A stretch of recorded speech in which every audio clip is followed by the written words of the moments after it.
you learn something you mentioned, which I think you learned at A-level, which I believe is fundamentally incorrect. So I'll come to that in a minute. But choosing the right material to include around pricing and around responses to high prices was important. Accurate diagrams with good explanation is also important. So if, for example, you didn't correctly show a profit maximising monopolist and the price they will charge, that is a pretty fundamental mistake. And it would be quite hard with a diagram where you don't show monopoly pricing correctly to get a mark over 60. That would be a kind of fundamental mistake that suggests you have gaps in your understanding of monopoly, which leads to marks typically below 60, maybe below 50. If you really get it completely wrong, maybe even a fail mark. But we'll think about specific examples, but diagrams are important. Clear and concise explanation, and keep your writing simple. And I would add to this, particularly for the monopoly essay, don't make kind of really strong statements which are hard to justify. For example, people saying monopolies charging high prices is completely unacceptable. Well, that might be your personal viewpoint. It's not something which you can back up with economic analysis, which demonstrates the complete unacceptability of high monopoly prices. You can certainly say that charging high prices leads to low consumer welfare. You may well say that setting high prices for an essential service like water supply may widely be viewed as inappropriate. I'd accept that to be the case, but putting kind of really strong statements in there about how terrible it is that this would happen, even though it doesn't actually happen, that's not the best way to write the essay. More generally, explaining things clearly and concisely is important. I got the impression that some people maybe were just really, really scared about plagiarism, and because of that, they didn't use the common economic terms.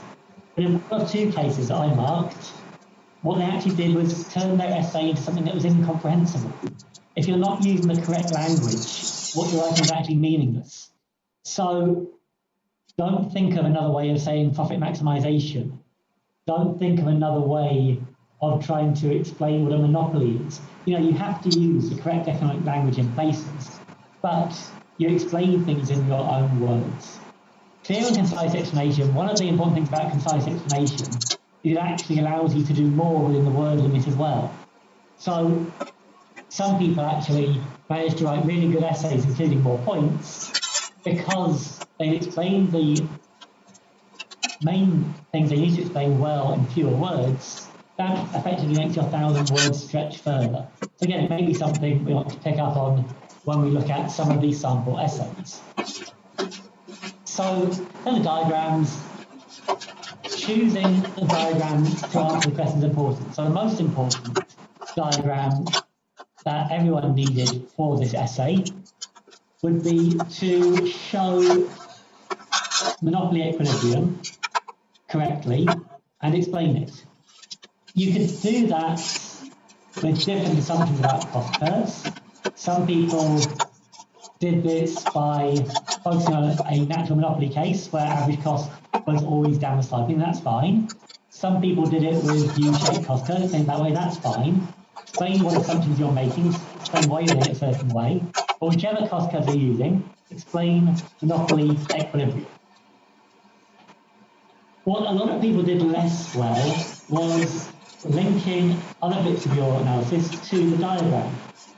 So let's say you are discussing regulation by a monopolist, or opposite of a monopolist. Some people did this by drawing another diagram, showing this monopoly price and showing another price on that monopoly diagram. That's a sensible way of doing it. Some people did it in another way, which I particularly liked, which was they've got their diagram showing monopoly equilibrium. Then they say, what might the regulators do? They might set price equal marginal cost. What does that mean in relation to our diagram? Might that work? They might set price equal average cost. What would that mean in relation to our diagram? How might that work? And actually link the analysis back to that original diagram. That, I think, is a really clear way of making everything link together. And your discussion of what a regulator might do or what a nationalised water supplier might do then links clearly back to the diagrams you've drawn. That, I think, is something that really distinguished the best essays from quite good but not brilliant essays. Actually linking the analysis of regulation or nationalisation back to diagrams. Again, drawing diagrams accurately is important. If you show the profit maximising point in the right, show it correctly, shows you understand. If you actually, as a fair few people did, identify the wrong output or price, that shows a fairly fundamental lack of understanding.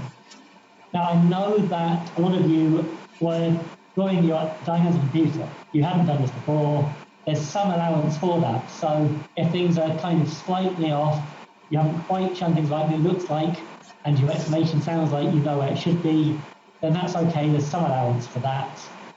But if something is pretty clearly not just a formatting issue or struggling for a diagram right, but fairly clearly actually a misunderstanding, that will result in lower marks. And that's a very easy way of losing a lot of marks. So diagrams that suggest you don't understand what you're trying to show are unlikely to appear in essays that get over 60 and may have even more drastic effects on the mark than that. So I'm going to talk here quickly about a few common issues that came through the monopoly diagram, monopoly essays that I marked. And this first one is something which, again, I think may be something you learn in A-level economics.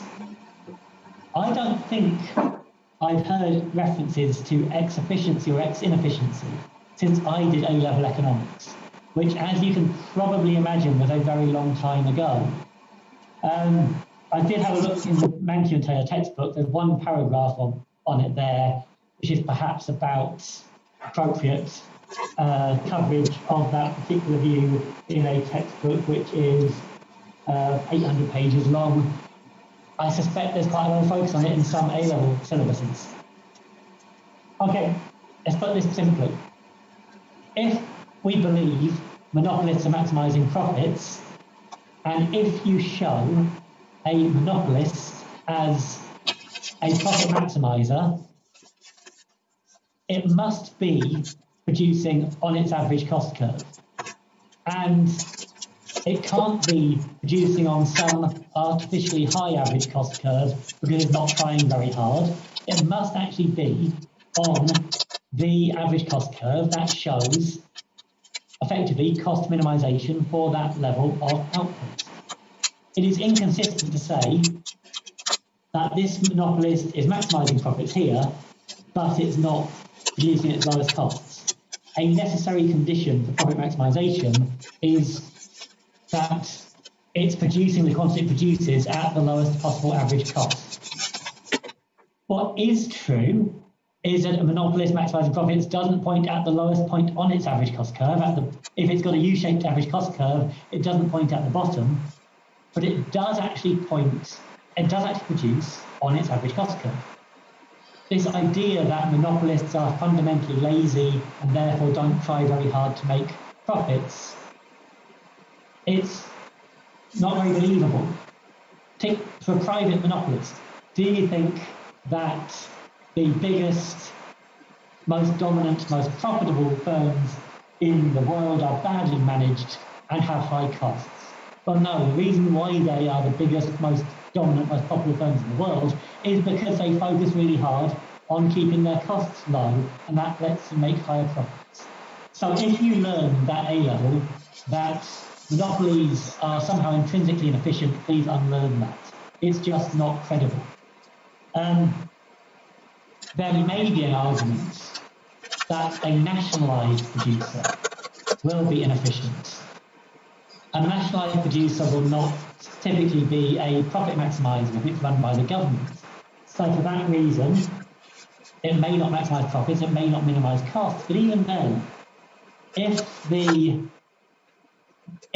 firm is run properly by the government, by which I mean if the management is given appropriate incentives to keep costs low, there is no particular reason to think that state-run companies won't produce at low cost. In many countries in the world, state-run companies are run really efficiently. So there's more of a reason to think a state-run company may not act like a profit maximiser and may have an element of inefficiency, but monopolies generally are run efficiently. They are not run at high cost simply because they're monopolies, they get lazy.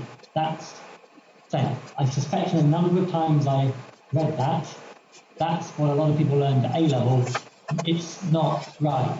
I would have hoped that since I did A-level back in the 1980s, people may have actually corrected that, but seemingly not. Okay, another thing, which again possibly came from A-level, because it's certainly not something I taught, is one of people showed effects of price caps, starting with a diagram showing a market in equilibrium, where supply equals demand, then showed a price cap at a lower price is going to cut quantity supplied. That's perfectly acceptable analysis of why we might not want a price cap in a competitive market.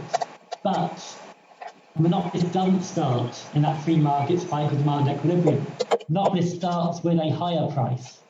And the reason why you regulate monopolists is to bring the price down towards the point where supply equals demand. So actually, if you use that diagram, you should have started with a much higher price and low quantity demanded at the higher price, and showed the price cap bringing the price down towards a free market equilibrium supply equals demand. So that's something else where people showing the effects of price caps actually showed that starting from the wrong point. They started showing it, this is what would happen with price cap in a competitive market. That's what the diagram shows. What you needed to show was the effect of a price cap when we started with monopoly. So a lot fewer people did that than the argument about monopolies being inefficient. But again, that's something which I think you've learned somewhere else, which in this case is accurate, but it's accurate if we're looking at a competitive market, not if we're looking at a monopolist. So yeah, so supply demand is not the monopoly equilibrium. Prices start higher. The aim of regulation is to bring them down to that level. The other thing which I picked up a lot of essays, I think, is too much focus on entry as a response to monopoly. Certainly say that one possible response to monopoly is to encourage entry. But then, particularly if you've already argued that water is a natural monopoly, and therefore that there will only be one supplier, then the only thing to say is, in some sectors, we may be able to promote entry as a response to monopoly, but that won't work in water. It's a natural monopoly, the cost will be much too high if there's more than one firm, so we should focus on different solutions instead. Again, I think we come on to the sample essays later on, you'll see an example of that being done really well, where it basically says, yes, maybe sometimes encouraging entry by the firms is a response to monopoly, but that's not the one we should focus on here because it's not feasible in water supply. Okay, so I spent quite a bit on that slide. I put it specifically for monopoly because I think there were some things which came up quite a bit which I didn't teach and which weren't actually helpful in answering the question, which I didn't get similar issues, at least not to anything like the same extent in consumer trends. Okay, now let's just move on to focus on marking criteria. There's a couple of slides here which I actually used in one of the week's Zoom sessions before you submitted the essay, So I'll go through them relatively quickly in general, how to differentiate between high pass and first class essay. Then, okay, this says consumer choice essay. Hopefully in these slides I change it to monopoly essay. So we'll relate the specific criteria to the monopoly essay and what was good or bad in that essay. So these are the things which I just put up earlier on in the term, just focusing on particular areas of the criteria I gave you and comparing what a low pass looked like to a first class essay. And of course, there are other levels below, above, and in between. In general, a low pass, there are things missing or things wrong, but because it passed, there's at least something there which shows you understand some relevant material and you show some understanding of the topic.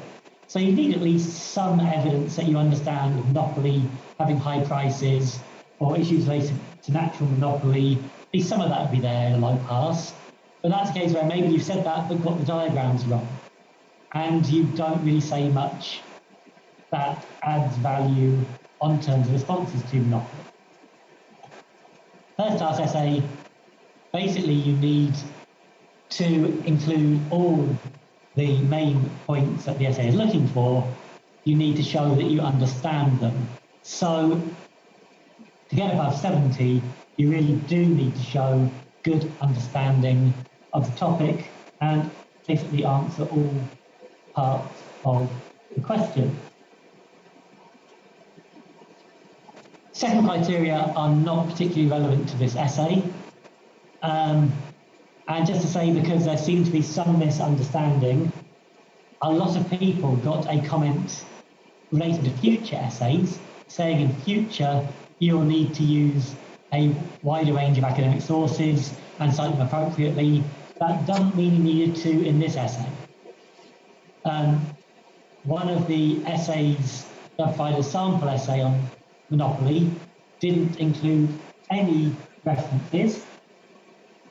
That doesn't necessarily make it a bad essay. We'll discuss the essays later on. But for this particular essay, there wasn't a lot of needed sources. I will say something about sources in this essay in a minute. But for future essays, you will need to get used to using more sources. The other area, along with the first point that's most important for this essay, was basically how well you presented the essay and the diagrams. So you need good use of diagrams. The structure of the essay needs to be clear. Again, I'll say a bit more about that related to this particular essay in a minute. The other area that came up less often on this essay was about citing and listing reference material. Didn't necessarily need many references, but if you did have references, you should use correct citing and you should provide a correct references.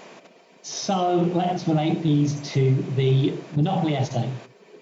First of all, what would an essay that received a low pass look like?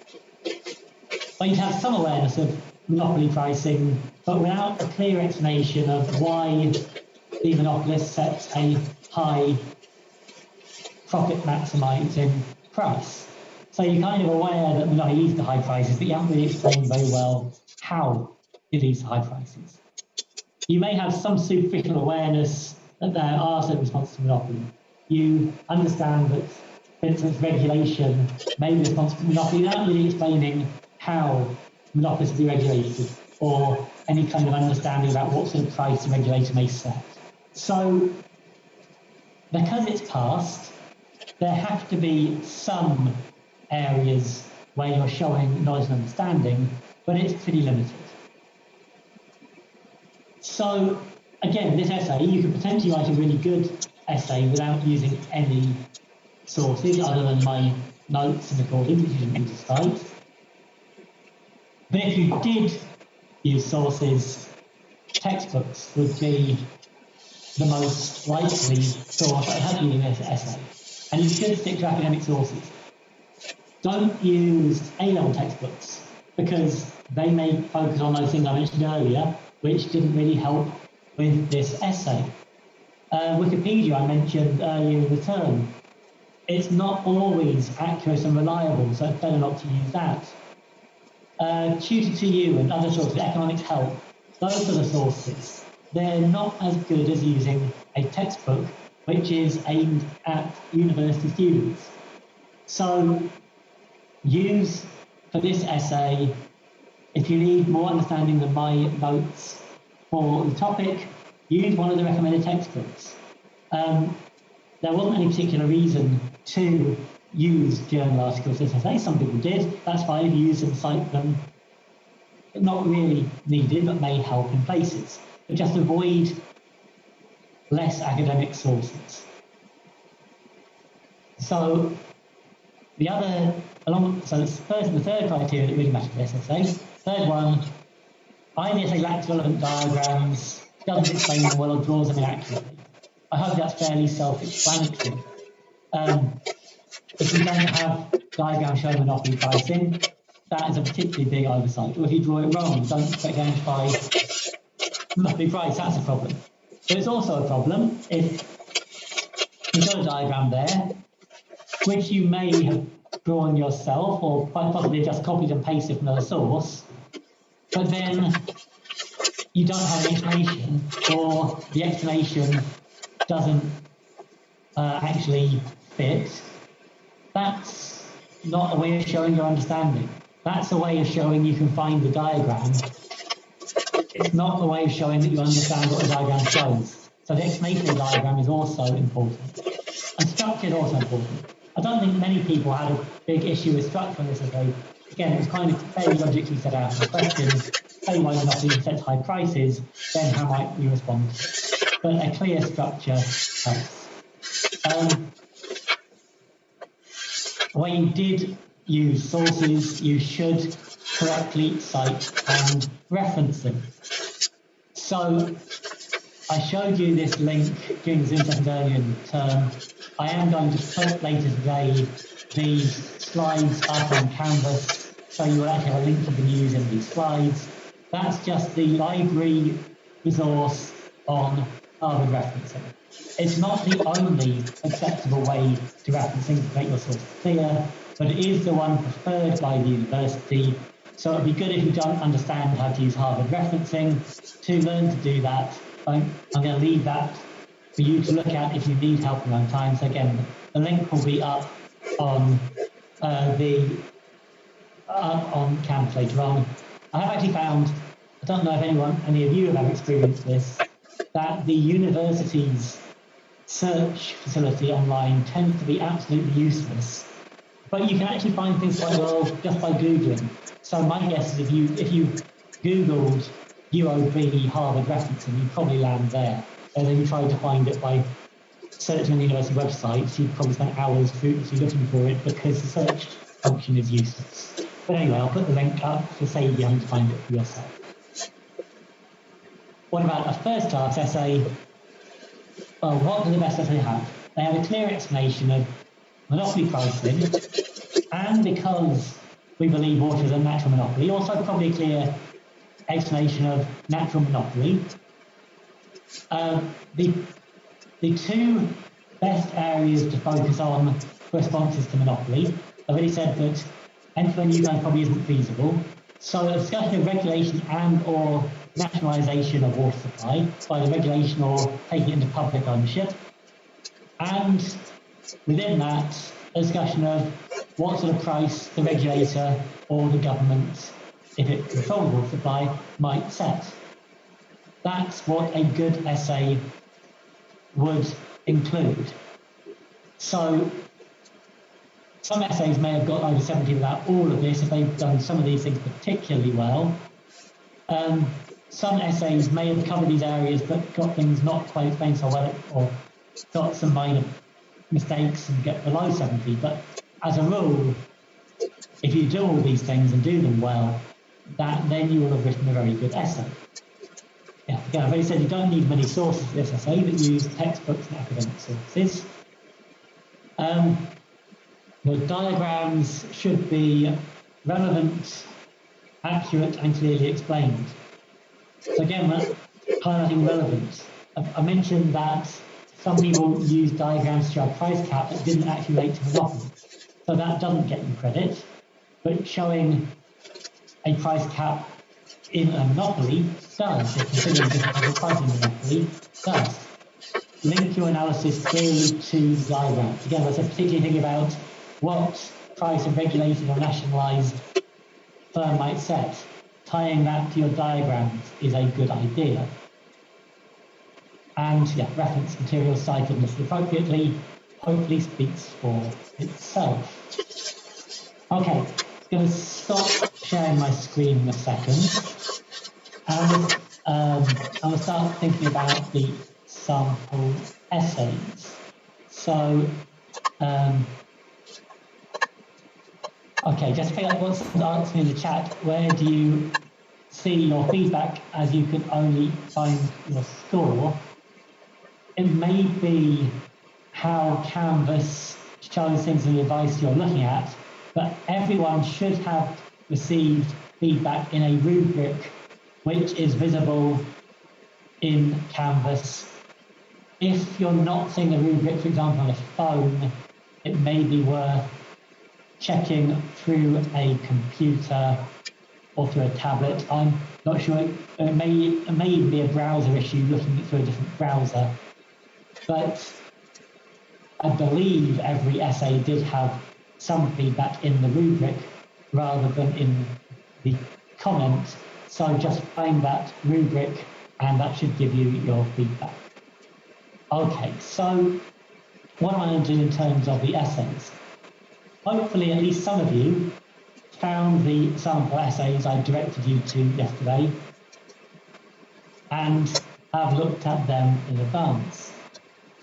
There isn't going to be time to give everyone a chance to actually look at the essays now if you haven't already. So I put up 3 essays, which I've called Essay A, Essay B, Essay C.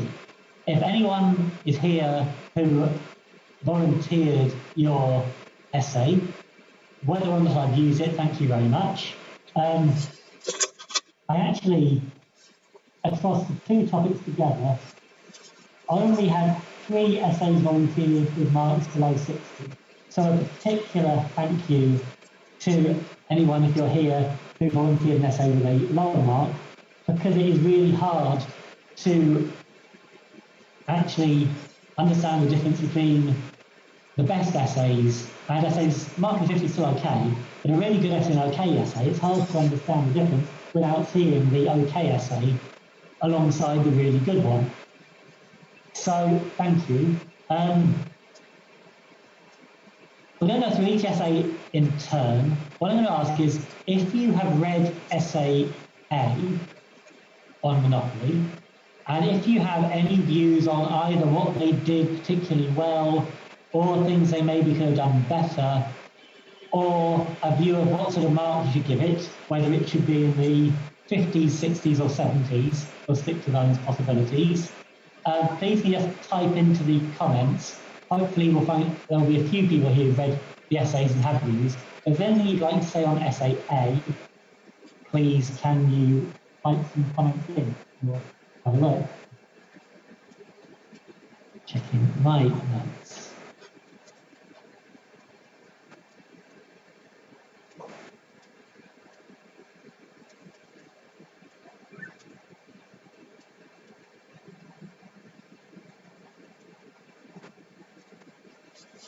Okay, you're being much shyer than the group I had on Consumer Surplus, where I had a few people adding comments on each essay. I'm just checking. Someone said it's brilliant. Just making sure that it that isn't the essay that I actually used. I was just making sure that it wasn't someone saying that their own essay was brilliant, but it wasn't, because that would be very nice. It wasn't Eliane's essay. So. Brilliant. Maybe an overstatement. Is there any particular reason why you thought it was good? Eliana or anyone else?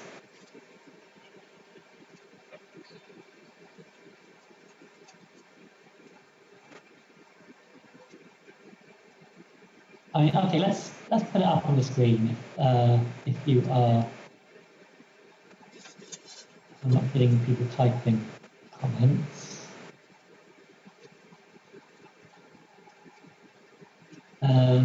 So here is the essay. What does it do? It gives an idea of what monopoly is. It draws correctly a diagram showing a monopolist with U-shaped cost curves. Then talks a bit about natural monopoly. It shows an average cost curve that is downward sloping over a much higher range. That's an idea of natural monopoly. It's doing lots of good things. Then it talks a bit about regulation.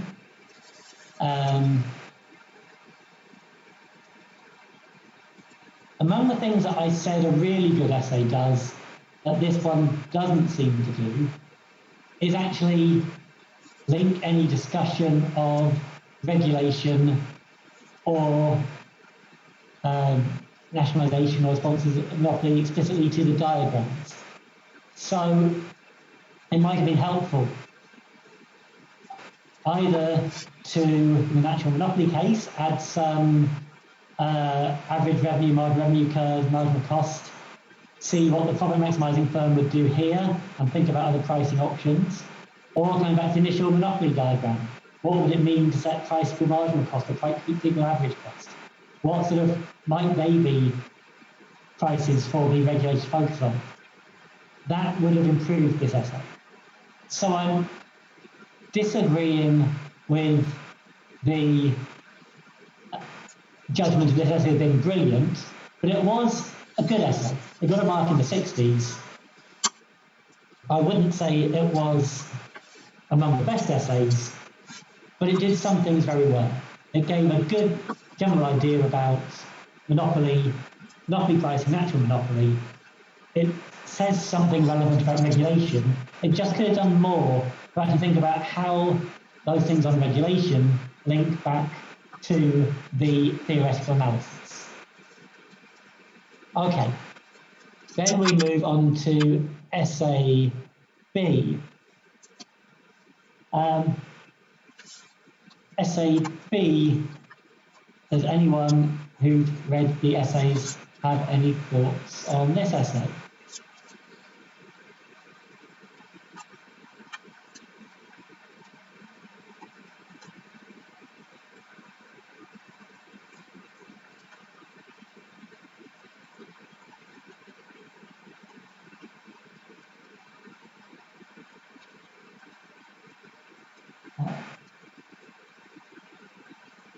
I think the answer to that question is no.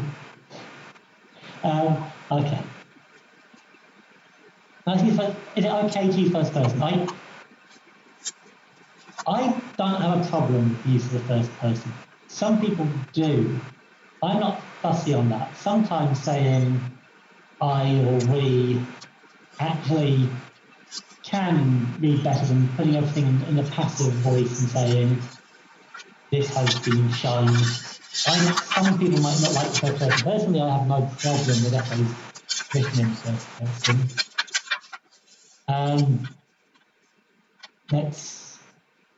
Let's share my screen again.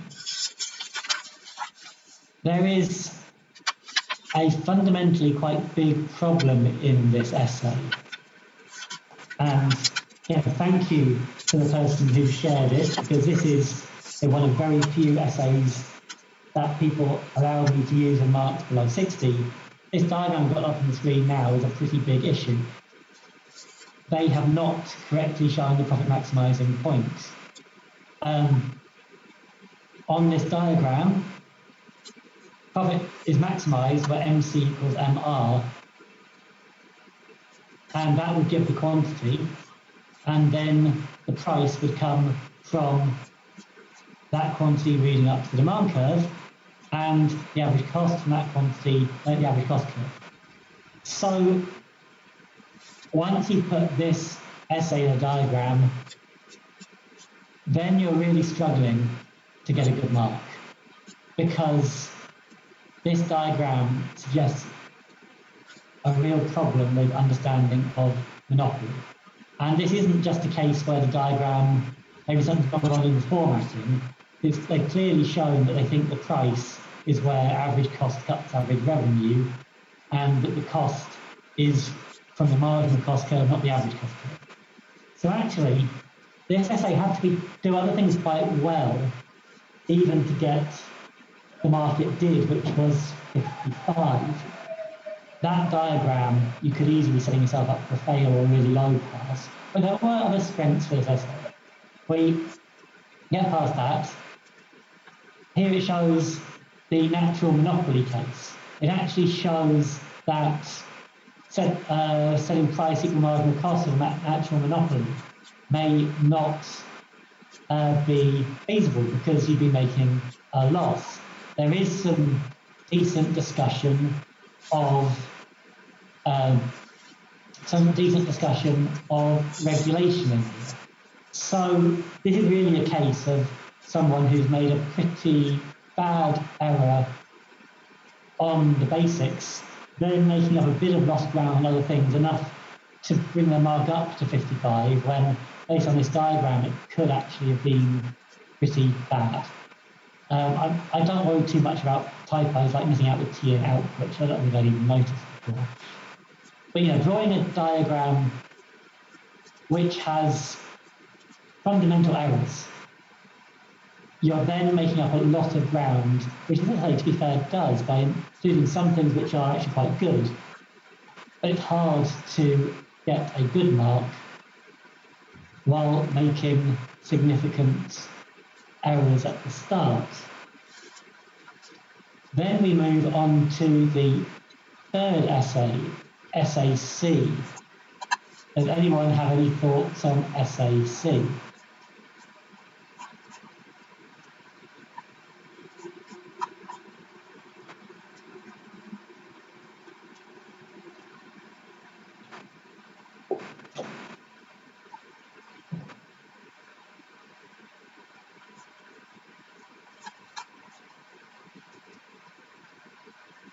Okay, I wasn't sure if I was going to say this or not, but I'm going to make a confession at this point, which is, on Tuesday afternoon, I had a look at the sample of essays that people have given me with marks over, or give me particularly marks over 70 on monopoly, and they all had real strengths.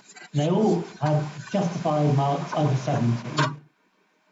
None of them quite, though, had what I thought was the kind of structure, focus, and concise explanation I was looking for, so I decided to write an essay myself. And one of the reasons why this essay doesn't have any references is because I wrote it based on what I already know. It took me less than an hour to write, including diagrams, but then, I've been teaching this stuff for years, so I should be able to write an essay really quickly. So, this essay, if one of you had submitted this essay without wanting to sound immodest, it probably would have marked over 80.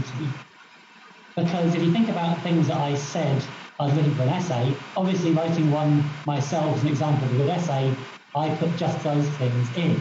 So, how did I write this essay?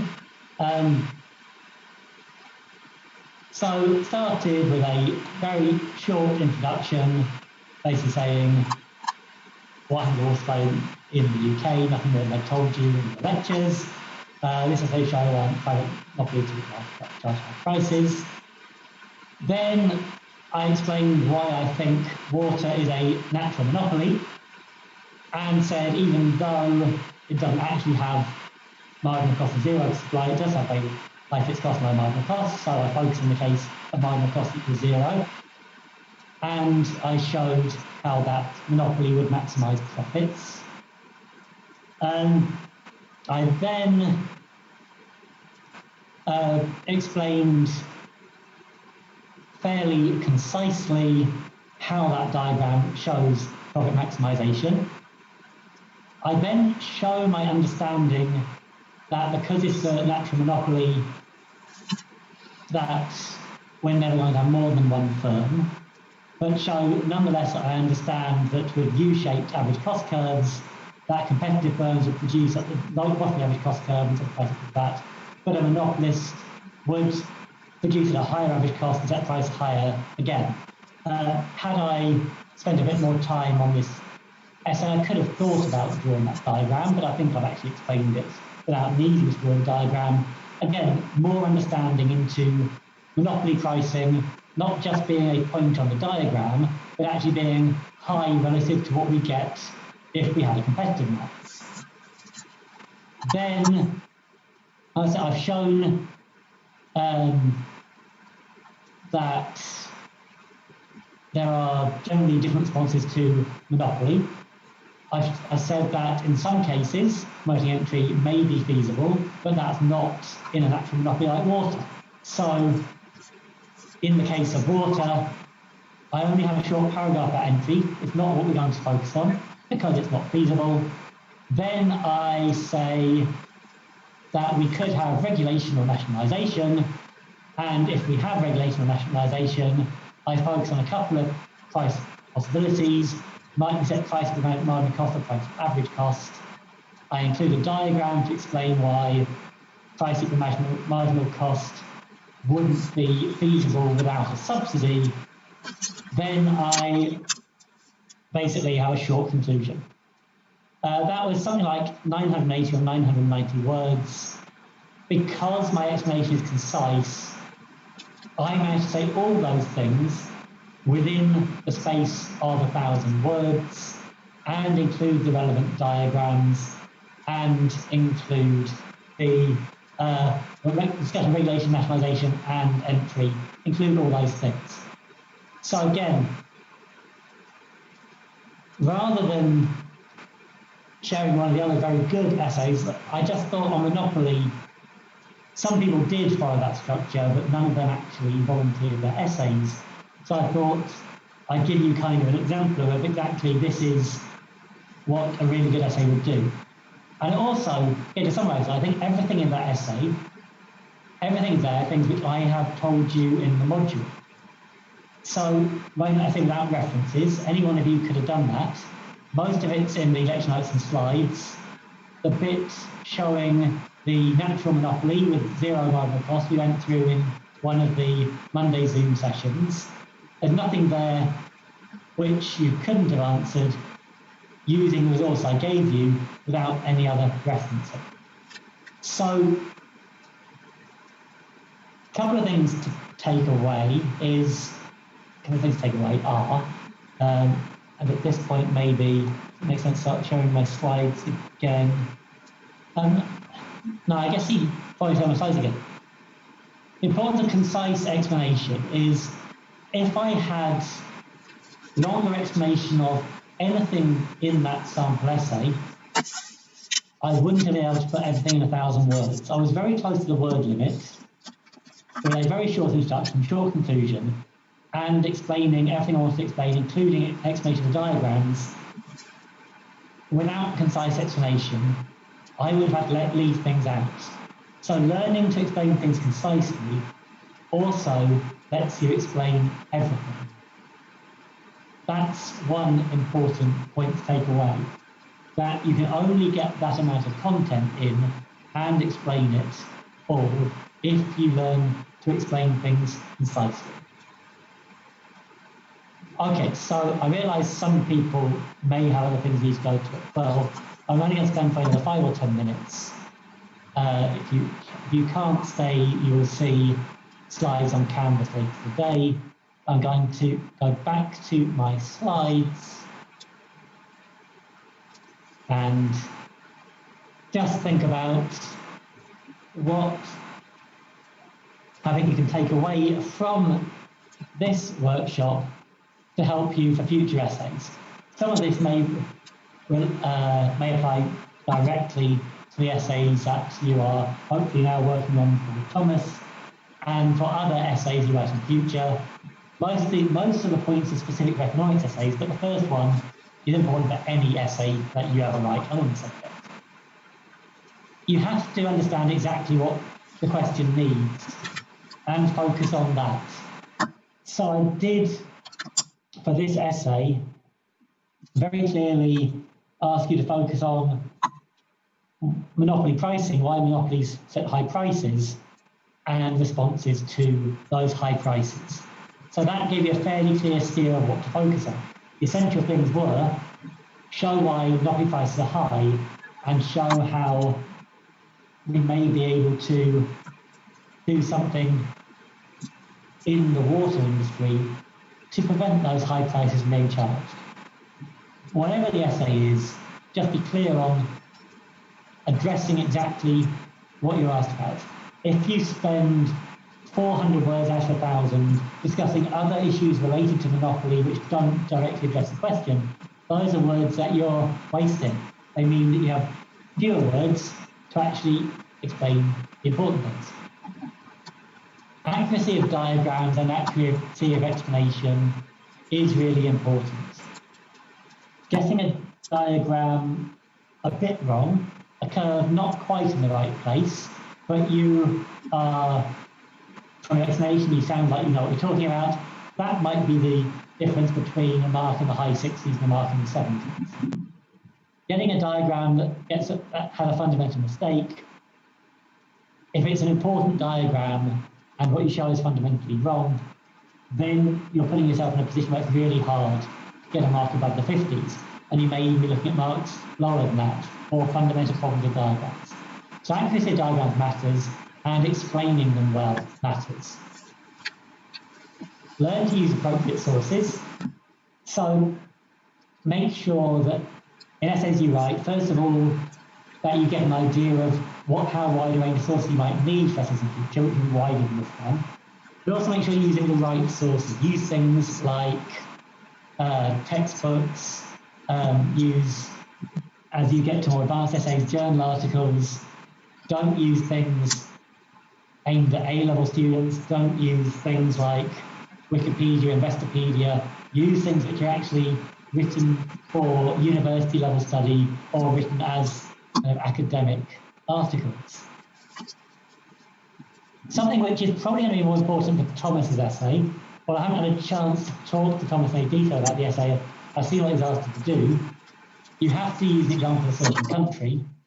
So if you're saying something happens in this country, then support that argument with references, maybe with data and a source. With references, if you are writing your essay about Albania and you're saying this is what Albania does, then explain where you get that from. Use references, use data for factual information, as well as for showing where you've got concepts and ideas. But as this is probably, of all the essays you write at university, probably the one that will be least reliant on using sources and referencing. Learn to do that more as you keep writing essays. The other thing I say is just it's important you get the level of analysis right. So, here's an example. Don't just say, this model which I've just mentioned is bad because it has an assumption that doesn't hold in the real world. That's not enough to say a model is bad. So I'm thinking about macroeconomics, which is hard for me to do because I don't like macroeconomics. I've actually managed never to teach macroeconomics. I haven't really had to think about it much since I was a student myself. But let's say you are looking at the ISLM model. Say the ISLM model is not a good model of the economy because one of these assumptions doesn't apply. That's not the test of whether it's a good model. If you tried to model how the macroeconomy of the UK worked, you would, if you tried to include everything, have something impossible to solve. Even places like the Treasury that have massive economic models that include thousands of pieces of data and relationships between them, even they need to make simplifying assumptions so that their powerful computers can solve that model. In terms of actually explaining something in a diagram, you need really, really simple assumptions. So to try to explain the macroeconomy in one model with a couple of equations and one diagram, you've got to leave things out. So what is the appropriate test? It's having used those simplifying assumptions, do the models make realistic predictions? I'm going to give you an example. I could provide you with a simple map of the university campus, which identifies the location of buildings and paths and roads. Or I could provide you with an aerial photograph of campus. The aerial photograph of campus will identify where every tree is, will identify the shape of every building. Some of the paths may not be that clear, may be a bit blurred, you may not know exactly how you get from one place to another, work out the best routes. It gives you a lot more information, but it gives you a lot of information you don't need, and it's much more useful to have a simple map which will tell you how you get from one building to another. Think about an economic model in that sense. Does it give you the basic idea to help you understand how you get from A to B or why something happens? If actually the model is so simplified or the assumptions are so wrong that it gives you bad information, it's a bad model. But if the model has simplifying assumptions which actually help you understand the much more complicated real world, it's probably a good one. So don't judge a model based on whether everything it says assumes is it actually realistic, what happens in the world. Judge it based on whether it tells us something useful about how the economy works. If you can simplify things, you get a useful model about how the economy works, that then is a good economic model. Okay, that's the last thing I have on my slides. If anyone wants to type any